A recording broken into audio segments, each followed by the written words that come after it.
दरम्यान चेंबूरमध्ये सुद्धा सीजेपीच्या समर्थनार्थ आंदोलन करण्यात आलं। आंबेडकर गार्डन समोर मोदी पंतप्रधानांविरोधामध्ये आणि दरम्यान प्रधानांच्या विरोधामध्ये सुद्धा घोषणाबाजी करण्यात आली।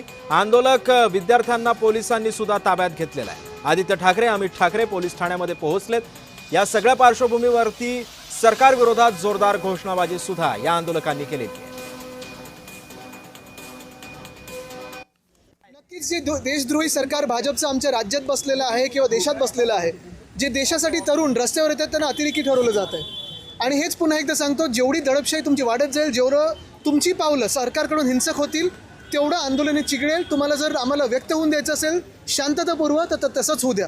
काल पण आपण पाहिलं असेल, काल मला वाटतं अमित तुमच्याच घराखाली तिथे आपल्या शिवतीर्थावर जे आंदोलक बसले होते, तिथे देखील पोलिसांनी येण्याचा प्रयत्न केला। स्वतः अमित होता, शर्मिला काकी होती, सगळे उतरून त्यांच्या सोबत उभे राहिले आणि असंच ठिकठिकाणी आम्ही करत राहू।